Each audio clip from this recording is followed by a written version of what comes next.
भैया बहुत बुरा है आज का जमाना, आज का रहन सहन। आज के लोग ऐसे हो गए हैं कि देखो भैया, घर से अच्छा अच्छा जात है, घर के सामान लावे के बाप महतारी पैसा दे देन है।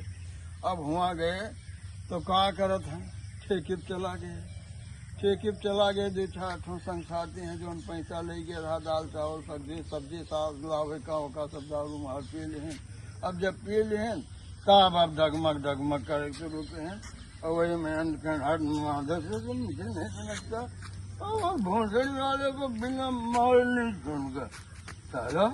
उसी देखो हमारा माधर चोट अपने आप को क्या समझता है, अगर वो मिल गया तो उसकी मौत रुकता। हमसे बड़ा गुंडा बनना, अभी अब छोड़ पर गुंडा मारूंगा, कितना मारूंगा, सबकी पर दूध आ जाएगा। अब तुम लोग साले तुम भी चाहते नहीं, दारू पीते हो तो हमारे पास आ जाते हो, तेरी बहन को तोड़ू। अब बस उधर से बहन को तोड़ू के भैया अब तुमको हम समझेंगे तो हमें क्या समझते हो? हमारे पास पैसा नहीं, हमारे पास पैसा है, सब कुछ हमारे पास है।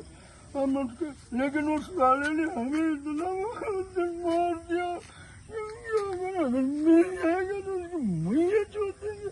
अब ऐसे झगड़ा हुआ भैया, बस रास्ता में कोनो पके चढ़ बैठा, दो चार ठो जड़िस।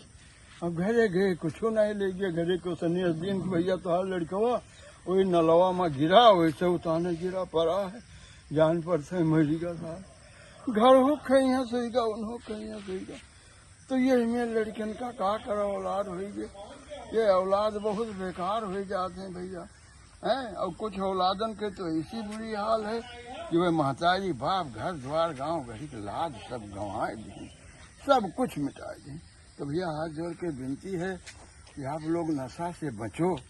ये नशा में फंसा समझ लो कि सब बेकार हो गया। अपना तो बुढ़ते हैं, अपन हितनाथ महतारी बाप सबकी इज्जत खत्म कर देते हैं। इसलिए कि नशा छोड़ दीजिए, नशा नाश करने वाला है। तो हम यही बार बार कह रहे हैं कि आप लोग नशा से मुक्त हो जाइए, सुंदर शुद्ध शाकाहारी जीवन बिताइए और लोगों में प्रेम बढ़ाइए।